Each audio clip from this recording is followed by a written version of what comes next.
যেই আম গাছটি দেখতেছেন সেটি সেনজো নর্মাল ইউনিভার্সিটি ক্যাম্পাসে আমাদের ডিপার্টমেন্ট ভবনের পাশের একটি আম গাছ। আমাদের ডিপার্টমেন্টের এক সিনিয়র ইনস্ট্রাক্টর থেকে আমরা এই আম গাছ থেকে আম ছিঁড়ে খাবার অনুমতি পেয়েছিলাম। দেশি ফল খাবার জন্য আমরা সকলেই ছোট বাচ্চাদের মতো শুরু করি। ঠিক তখনই আমাদের একসাথে ক্যাম্পাসে চিল্লাপাল্লা করতে দেখে সিকিউরিটি গার্ড সাথে সাথে ড্রোন পাঠিয়ে দিয়েছিল। তারা মূলত ড্রোনটি পাঠিয়েছিল এটা পর্যবেক্ষণ করার জন্য আসলে এখানে কি হচ্ছে। যখন সিকিউরিটি গার্ডরা বুঝতে পারে আমরা আনন্দ করতেছিলাম তখন তারা ড্রোনটি ফিরিয়ে নেয়।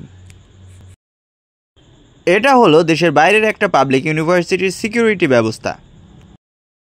এই ইউনিভার্সিটির ছাত্ররা রাজনীতি করে না, তবুও এটি বিশ্বের টপ 100 ইউনিভার্সিটির মধ্যে একটা।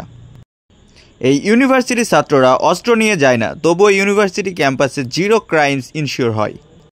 এই ইউনিভার্সিটিতে কোনো ফল গাছ থেকে ফল ছিঁড়ে খাওয়া নিষিদ্ধ না, তবুও এই ফল গাছে ফল থাকে। আবার এই ইউনিভার্সিটিতে কোনো ছাত্র সংসদ নেই, তবুও এটা বিশ্বের অন্যতম সুন্দর ও সুশৃঙ্খল ইউনিভার্সিটি ক্যাম্পাস। আশা করি ভিডিওটির উদ্দেশ্য বুঝতে পেরেছেন। এই ভিডিও এই পর্যন্তই। আসসালামু আলাইকুম।